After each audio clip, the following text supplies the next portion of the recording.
आप लोग? I hope कि बिल्कुल घर जैसे हैं। नहीं है तो आदत डाल लीजिए, जीवन में छोटी बड़ी समस्याएं तो आती ही रहती है। आज के इस वीडियो में हम लोग बात करने वाले हैं केमिस्ट्री के कुछ ऐसे टॉपिक जो एग्जाम में हमेशा 2 नंबर का क्वेश्चन, 2 नंबर 3 नंबर का क्वेश्चन रहता है। बहुत ही इंपॉर्टेंट टॉपिक होने वाला है। ये जो कॉपी देख रहे हैं भाई साहब, ये कॉपी बहुत ही पुराना है। जब मैं मैट्रिक एग्जाम दिया था 2015 में, वो कॉपी है, अभी तक संभाल के मैं रखा हुआ था। तो देख रहे थे स्थिति कैसी हो चुकी है, एकदम पूरा कोर ओर झड़ चुका है। मतलब स्थिति काफ़ी दयनीय हो चुका है। लेकिन आपको ये जान के, आपको ये समझ के बहुत ही आपको आश्चर्य होगा कि मैं जब कॉपी अपना ये जो नोट्स बना रहा था, ये मैं अपने खुद 2-3 पब्लिकेशन का बुक पढ़ के तब ये नोट्स अपने लैंग्वेज में बहुत ही आसान भाषा में ये नोट्स बनाया करता था। बहुत ही आसान भाषा में, और बहुत सारे ऐसे चीज़ होंगे जो काफ़ी ट्रिकी माध्यम में और एक जगह मतलब कि जगह पर इकट्ठा करके लिखे हुए थे, ताकि एग्ज़ाम के समय याद करने में काफ़ी आसान होगा। और जो जो इंपॉर्टेंट चीज़ होता था वो सब हम लिख करके रखे हुए थे, ताकि चीज़ें काफ़ी आसानी से मिल जाए और एग्ज़ाम के समय में ज़्यादा समस्या नहीं उत्पन्न हो और आराम से हम पढ़ लें।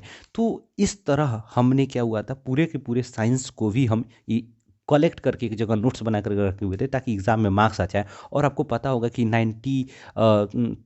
2015 में 92 मार्क्स आता, 92 नंबर जो है मेरा मार्क्स साइंस में आया हुआ था। और केवल केवल इस नोट्स के बदौलत, ताकि मैंने इस नोट्स में जो लैंग्वेज हमारा है, जो चीज़ें हैं, उसको बहुत ही सिंपल लैंग्वेज में लिखा गया है। और बहुत सारे ऐसे चीज़ थे जो इम्पोर्टेंट था, उसको एक जगह लिखे ताकि एग्ज़ाम में हमारे काम आए। और आज हम सोचे हैं कि क्यों ना हम आप उस नोट्स को खोजें और उस नोट्स में से जो इम्पोर्टेंट चीज़ है वो हम आपसे शेयर करें, ताकि आप भी अपने एग्ज़ाम में अच्छे मार्क्स गेन सके। तो चलिए हम लोग थोड़ा सा देखते हैं, इसमें इम्पॉर्टेंट कुछ तत्व हैं और उसके जो है लैटिन नेम प्लस उसका जो परमाणु संख्या है उसको हम लोग देखेंगे, क्योंकि एग्ज़ाम में हमेशा क्वेश्चन पूछते रहता है। तो बहुत ज़रूरी है आपको याद करना, ठीक है ना, और उस चीज़ को देखना। देखिए, सबसे पहले आपको पता होना चाहिए कि ये तत्व और प्लस उसके जो है सिंबल और उसके एटॉमिक नंबर, ये 30 तक तो सभी स्टूडेंट को याद होना ही चाहिए। क्योंकि आप जाएंगे इंटर में जाएंगे तो आपको क्या होगा कि वहाँ पर लगभग आप साइंस लेंगे तो केमिस्ट्री फिजिक्स तो मिलेगा ही पढ़ने के लिए,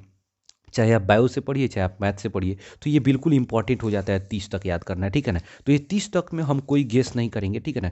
लेकिन उसमें से आप याद रखिएगा सिलिकॉन, ठीक है ना, सिलिकॉन याद रखना जरूरी होता है, ठीक है ना। सल्फर थोड़ा सा याद कर लीजिए, क्लोरीन याद कर लीजिएगा, पोटेशियम याद कर लीजिएगा, सोडियम 11 यहाँ पर होगा, सोडियम याद कर लीजिएगा, बात समझिए, नियॉन याद कर लीजिएगा। ये सब थोड़ा सा इंपॉर्टेंट है, पूछ लेता है। आयरन याद कर लीजिएगा, निकेल याद कर लीजिएगा, ठीक है ना। उसी तरह आप कॉपर, जस्ता, ठीक है ना, ये सब याद कर लीजिएगा, ज़्यादा इंपॉर्टेंट है आपके लिए। लेकिन कुछ ऐसे तत्व हैं जिनका लैटिन नेम क्या होता है कि उनका जो ओरिजिनल नाम होता है उसका संकेत उससे अलग होता है। इसका मतलब ये है कि उसका जो लैटिन नाम है वो थोड़ा अलग होता है। बात समझे कि नहीं? हम उसको थोड़ा सा देखने का प्रयास करेंगे, ठीक है ना। और उसके बाद कुछ ऐसे इंपॉर्टेंट तत्व हैं जिसका परमाणु संख्या भी देखेंगे, क्योंकि एग्जाम में क्वेश्चन पूछ देता है। तो देखिए, बेसिकली हम लोग यहाँ पर देख रहे हैं कि सोना, सोना का बेसिकली हम लोग ऑरम बोलते हैं, ठीक है ना। ऑरम, जिसको हम AU से सूचित करते हैं। एग्जाम में क्वेश्चन पूछ देता है कि सोना का सिंबल क्या होता है, ठीक है ना। गोल्ड का सिंबल AU होता है, सोडियम का Na, जिसे नाइट्रियम बोलते हैं, चांदी का Ag होता है, तांबा का Cu होता है, लोहा का Fe होता है जिसे हम लोग फेरम कहते हैं, और तांबा का क्यूप्रस होता है बेसिकली। पोटेशियम जो जिसे हम लोग कैलियम कहते हैं, कैलियम CALIUM, कैलियम के से सूचित करते हैं। टीन का स्टैनम होता है, ठीक है ना, जिसे एसेंस से सूचित करते हैं। मरकरी का Hg, जिसको हम लोग हाइड्राजाइरम बोलते हैं, ठीक है ना। दूसरा है लेड, प्लम्बम होता है, Pb से सूचित किया जाता है। तीसरा टंगस्टन, जिसे हम लोग वोल्फ्राम, वोल्फ्राम यानी W से, टंगस्टन को W से सूचित किया जाता है, ठीक है ना। और एंटीमनी, जिसको हम लोग Sb से सूचित करते हैं, स्टीबियम से सूचित करते हैं, ठीक है ना। तो ये बेसिकली इंपॉर्टेंट कुछ चीज़ है जिसको आपको याद रखना है, ठीक है ना। अब हम बहुत ही इंपॉर्टेंट कुछ तत्व के परमाणु संख्या को हम लोग देखने वाले हैं, ठीक है ना। ये मेरे नोट्स से जो है ना, आपको भाई साहब बहुत इंपॉर्टेंट है, जो हम लिखे हुए हैं एक जगह, और आपके लिए भी बहुत इंपॉर्टेंट है। आई होप कि 2 मिनट 4 मिनट का वीडियो होगा, आप देख लेंगे। जाहिर सी बात है कि अगर आप देखेंगे, याद कर लेंगे, तो एग्ज़ाम के समय में आप बिल्कुल इसमें से 1-2 नंबर अच्छा कर सकते हैं, ठीक है ना। तो चलिए हम लोग कुछ तत्वों के उसके विचित्रता के बारे में, उसकी कुछ स्पेशलिटी के बारे में देखते हैं। करें कि सबसे हल्का तत्व, सबसे हल्का या सरलतम तत्व प्राकृतिक रूप से प्राप्त होने वाला है। प्राकृतिक में मतलब प्राकृतिक रूप से, यानी मतलब कि मानव के द्वारा निर्मित नहीं होना चाहिए। कि वैसा तत्व जो सबसे हल्का होता है हाइड्रोजन होता है। बात समझे कि नहीं? दूसरा करें कि सबसे जटिल तत्व, सबसे जटिल तत्व प्राकृतिक रूप में प्राप्त होने वाला यूरेनियम होता है, जिसका परमाणु संख्या जो होता है वो 92 होता है, समझे कि नहीं, जबकि हाइड्रोजन का 1 होता है।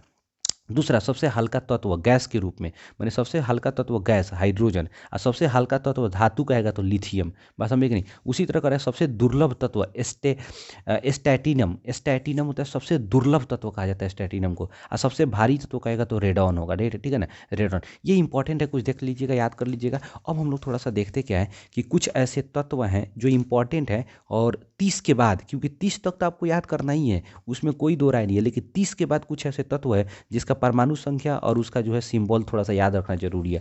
देखिए चांदी का एजी होता है 47, चांदी का 47 होता है। टीन का एसएन होता है, जिसे हम लोग यहाँ पर 50 उसका परमाणु संख्या, उसको याद रखना है। प्लेटिनम, प्लेटिनम का जो होता है पीटी होता है 78 होता है। सोना का एयू 79 होता है, और पारा का 80 होता है, ठीक है ना, एच जी। बात समझिए, P T A U H G 78 79 80। बात समझे कि नहीं, 78 79 80 में आप लोग प्लेटिनम सोना पारा। बात समझे कि नहीं।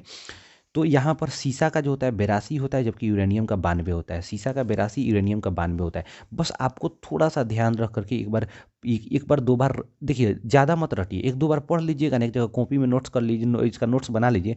हालांकि आपको पहले ही बता दी कि हमारे टेलीग्राम चैनल में एडुवानी EDUWANI हमारे टेलीग्राम चैनल पे आइए, जुड़ जाइए, हम इस सारा का फोटो खींच करके भेज देंगे, ठीक है ना। आप एक नोट्स भी बना लीजिए और उसका वीडियो देख लीजिएगा, समझ जाइएगा, बिल्कुल बवाल मचा सकते हैं, ठीक है ना। तो ये देखिए बेसिकली आपका इंपॉर्टेंट था, ठीक है ना। ये ज़्यादा का वीडियो नहीं, ये लंबा वीडियो नहीं बना रहे हैं इसलिए, ताकि आपको क्या हो सके इस चीज़ों को, मतलब बहुत कम समय में इस जो इंपॉर्टेंट है, गारंटी है कि आपको इसमें से क्या होता है कि क्वेश्चन 1 नंबर 2 नंबर का पूछ देता है, ठीक है ना। अब देखिए कभी कभी क्वेश्चन क्या पूछ देता है कि किसी तत्व के बाहरी कक्षा में इलेक्ट्रॉन का संख्या क्या होगा।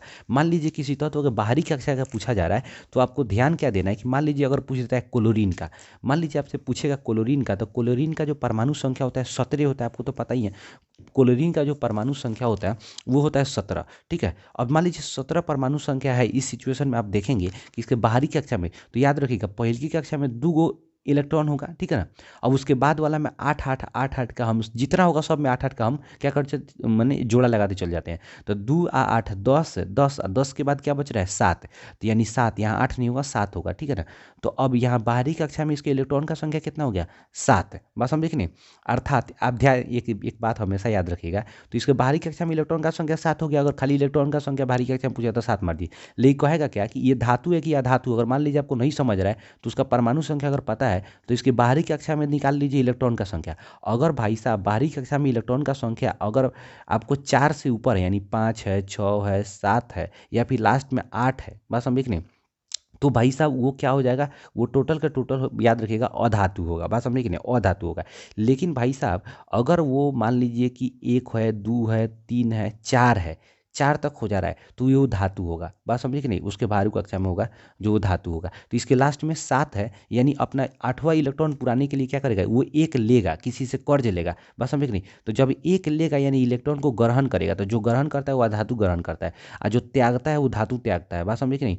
तो कहेगा क्या कि वैसा तत्व जो इलेक्ट्रॉन का ग्रहण करता है, बात इलेक्ट्रॉन ग्रहण करेगा, तो ग्रहण जब करेगा तो वो क्या होगा, अधातु होगा। जबकि जो त्यागेगा उसे धातु कहते हैं। इतना बात तो आप लोग पता ही होगा, याद कर लीजिएगा, समझ आ जाएगा। बात समझे कि नहीं। धातु का जो अम्लीय जो ऑक्साइड होता है बेसिकली, ठीक है ना, वो होता है क्षारीय। बात समझे कि नहीं। और अधातु का जो होता है वो अम्लीय होता है, ये याद रखना है। ये थोड़ा सा इंपॉर्टेंट था, बात समझ आएगी कि नहीं। अब देखिए कुछ हम लोग ऐसे यौगिक होता है जिसके लास्ट में कुछ तत्व मैंने कुछ सिंबल देखिएगा, और उससे पहचान सकते हैं, उसका क्या कर सकते हैं, उसका उच्चारण आप खुद से कर सकते हैं, ठीक है ना। बस उसके लास्ट में कुछ सिंबल को देखिए, जैसे मान लीजिए CO3 रहेगा तो कार्बोनेट पढ़ेंगे, जैसे हम पढ़ते हैं Na2CO3, तो सोडियम यहाँ पर देखिए कार्बोनेट, सोडियम कार्बोनेट। बात समझे कि नहीं। तो Na2CO3 तो सोडियम कार्बोनेट पढ़ते हैं, ठीक है ना, NaCO3। अब देखिए OH जिसके लास्ट में लगा रहेगा उसको हम लोग हाइड्रा ऑक्साइड पढ़ते हैं, जैसे NaOH, तो सोडियम हाइड्रा ऑक्साइड। बस समझे कि नहीं, NaOH, ठीक है ना, तो सोडियम हाइड्रा ऑक्साइड। उसी तरह NO3 अगर लगा रहेगा तो याद रखिए नाइट्रेट पढ़ते हैं। जैसे मान लीजिए हम बोलते हैं, हम लिख देंगे मान लीजिए हम लिख सकते हैं सोडियम नाइट्रेट अगर लिखना हो तो हम कैसे लिख सकते हैं, मान लीजिए कि अ, मान लीजिए यहाँ पर ClNO3 अगर मान लीजिए हम लिख रहे हैं तो क्लोरीन वहाँ पर नाइट्रेट हो जाएगा, क्लोरीन नाइट्रेट। NO2 रहेगा तो नाइट्राइट होगा। तो अगर मान लीजिए ClNO2 अगर रहेगा तो क्लोरीन नाइट्राइट हो जाएगा। तो इसलिए लास्ट में जिसका देखिएगा ना, या फिर Cl3 Cl2 Cl रहेगा जिसके लास्ट में, उसको क्लोराइड पढ़ते हैं। जिसके लास्ट में O रहेगा उसको ऑक्साइड पढ़ते हैं। जिसके लाइट में SO3 रहेगा सल्फाइड पढ़ते हैं। जैसे मान लीजिए रहेगा NaSO3 तो सोडियम सल्फाइड।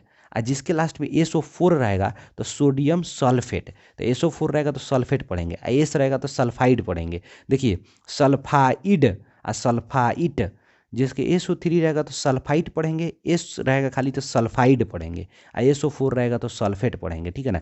उसी तरह क्या करें यहाँ पर कि अगर NH4 रहेगा तो अमोनियम पढ़ेंगे। NH4 लास्ट में अमोनियम होता है, NH4 अमोनियम का फॉर्मूला ही होता है, ठीक है ना। अगर मान लीजिए किसी में, जैसे मान लीजिए कि अगर CaO का होल ट्वाइस, अगर मान लीजिए ऐसे रहता है, बात समझे कि नहीं, तो वहाँ पर इसको हम लोग क्या डाई पढ़ते हैं, बात समझे कि नहीं, यहाँ पर हम लोग डाइल पढ़ते हैं, बात समझे। तो आई थिंक कि ये वाला एक थोड़ा सा फॉर्मूला था, आपको एक ट्रिक था, ठीक है ना।